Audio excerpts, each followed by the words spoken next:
salah satu sudut di wilayah Tangerang, Banten, tepatnya di kawasan Gading Serpong, berdiri sebuah depo yang berfungsi sebagai sarana edukasi pelestarian lingkungan bagi masyarakat. Depo yang kerap disebut sebagai Depo Pelestarian Lingkungan Seci Medang menjadi salah satu depo yang produktif di antara 33 depo yang dikelola oleh Seci di sejumlah wilayah di Indonesia.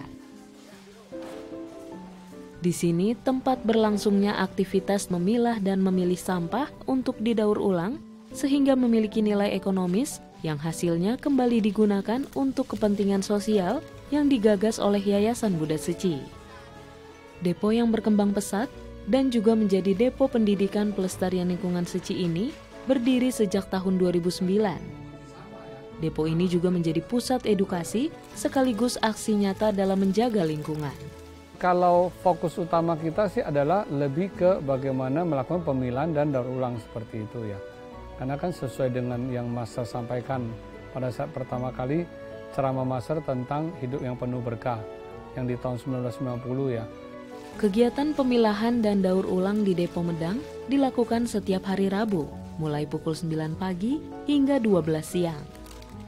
Sekitar 50 hingga 60 relawan rutin hadir untuk memilah plastik, kardus, kertas, dan barang-barang lainnya yang bisa didaur ulang. Bahkan depo ini menjadi rujukan bagi sekolah dan universitas yang ingin belajar langsung tentang pengelolaan sampah dan daur ulang. Depo kita adalah depo berbasis pendidikan, ya berbasis pendidikan pelestarian lingkungan ya. Kenapa? Tujuannya kan agar orang itu tahu gitu loh. Kenapa kita harus mengurangi sampah?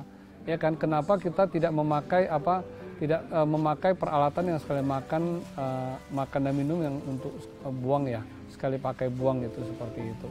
Nah itulah kita harus sering mengedukasi terus kepada mungkin kepada murid-murid, kepada mahasiswa, kepada mungkin komunitas-komunitas luar seperti itu.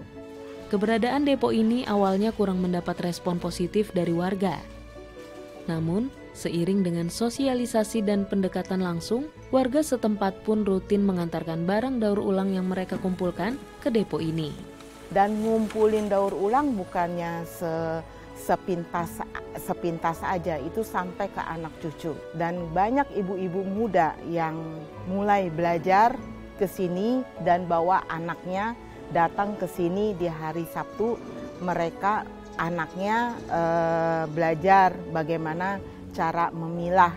Salah seorang warga sekitar yang mengenal Seci lewat Depo Medang ialah Widiana.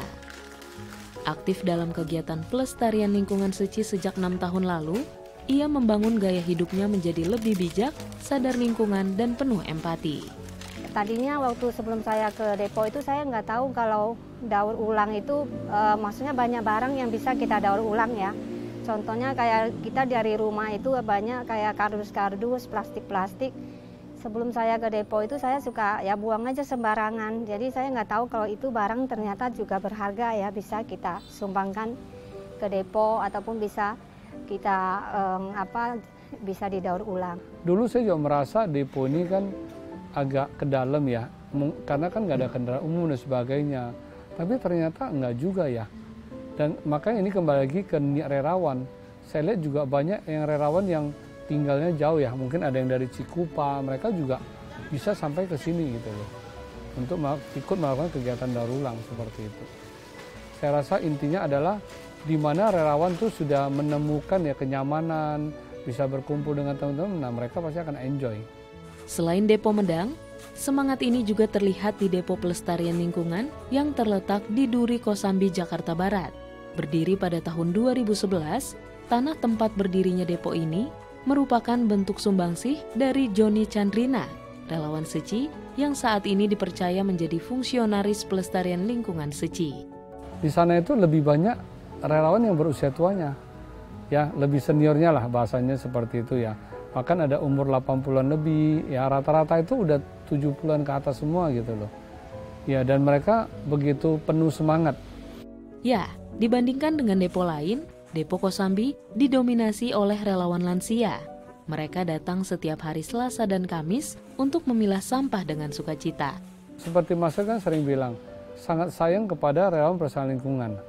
Kenapa? Saya juga merasakan ya, terutama yang di Depo Kosambi ya, karena ya itulah mereka yang sudah begitu usia senior, biasanya kan banyak tuh yang mungkin merasa oh ya udah lebih baik jaga cucu, atau misalnya lebih baik udah tiduran di rumah aja deh ngapain gitu. Tapi mereka penuh semangat. Bahkan ada beberapa yang kadang menganggap kita juga sebagai cucunya, seperti itu sih, anaknya gitu. Seperti halnya Sailan, meski fisik tak lagi sekuat dulu, semangatnya tak pernah luntur. Baginya, depo bukan sekedar tempat memilah sampah, tapi juga rumah untuk melatih diri, bersosialisasi, dan menggarap ladang berkah di usia senja. Kalau orang-orang suruh bantu duit apa kan kita kan nggak mampu, udah tua, suami nggak ada, udah lama suaminya. Jadi kita bantu kerja supaya orang-orang nggak cari orang kan mau pakai bayar.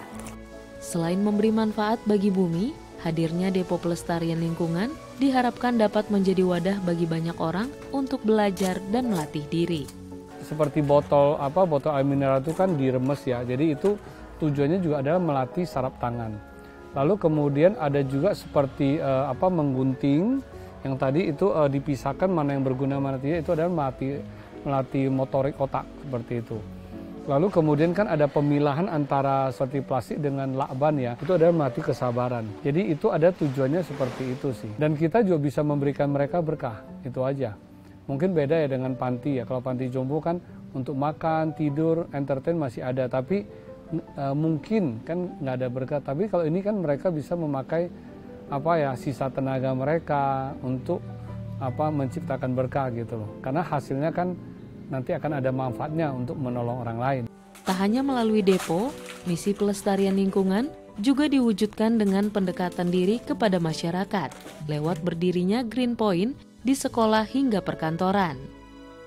Titik daur ulang ini mengajak masyarakat untuk mengumpulkan barang yang kerap terbuang sia-sia agar dapat diolah kembali menjadi sesuatu yang bermanfaat sekaligus mengurangi volume sampah.